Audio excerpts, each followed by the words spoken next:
In 1956, an article in the New York Times was published on climate change. The author Waldemar Camper stated in the article, every century man is increasing the carbon dioxide content of the atmosphere by 30%. In this speech, we will explore causes of climate change, its impact on the Earth, and solutions to reduce its impact. Climate change didn't happen overnight. Let's look at some of the causes of climate change. Scientists describe the greenhouse effect, which is the warming of our planet that occurs when the atmosphere traps heat and prevents it from escaping. It's the cause of the global warming taking place since the 2010s.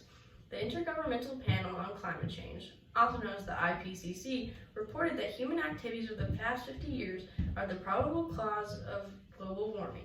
The IPCC reported that the greenhouse gases produced by humans, such as carbon dioxide, methane, and nitrous oxide, are causing Earth's temperatures to rise.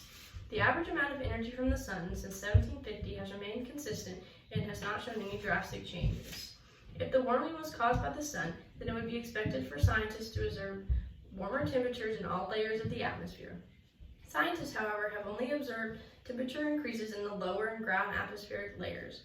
This is because the lower atmosphere, greenhouse gases trap in the heat and prevent it from escaping from the Earth. Over the decades, there have been various news reports, including an article in the New York Times from 1956, that expressed how the rising greenhouse gas emissions from burning fossil fuels will contribute to the vastly impactful changes to the environment. The article foreshadows in its conclusion that the main obstacle we must tackle is the harmful emissions from fossil fuels. Now that you know the causes of climate change, let's look at how climate change impacts the Earth in various ways. The environmental effects of climate change already have been observed and documented over the last years. Glaciers have downsized, ice in rivers, lakes, and oceans are melting, and animal species are changing, and trees are flowering prematurely. Scientists are highly confident as the decades progress, global temperatures will continue to rise, primarily due to the human-caused greenhouse gases. The Intergovernmental Panel on Climate Change, which consists of more than 1,300 scientists, projects a 2.5 to 10 degree temperature rise over the next century. The severity of climate change over the next coming decades largely relies on the levels of heat trapping, gases released, and how sensitive the Earth's climate is to gases. How do you think the government, scientists, and civilians should tackle the effects of climate change?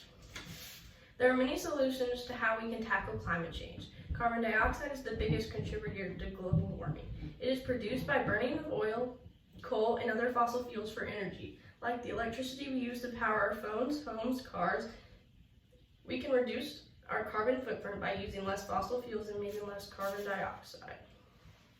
Here are some easy ways you can help prevent climate change. Speak up about climate change. Sending your state's government officials your concerns on climate change is a great way to encourage lawmakers to make an effort towards the change to better our planet.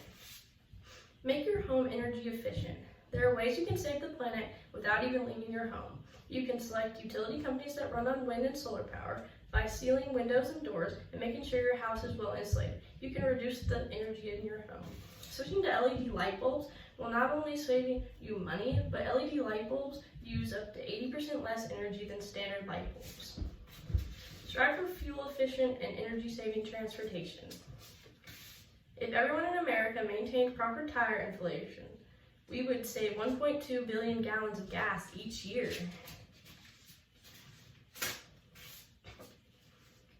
Living in a city or town where you walk to work or take the bus or subway will help reduce the amount of driving you do. This not only saves you money on gas costs, but it also reduces the amount of car exhaust pollution. I encourage you to do your own research on climate change and discover ways to make your daily routine benefit our planet. In this speech, we covered the causes of climate change, its impact, and solutions we have to save the Earth. I would like to end by inviting you to take some time and do your own research and learn more on this topic, because climate change is a current issue that is affecting our planet at this very moment, and it affects you too.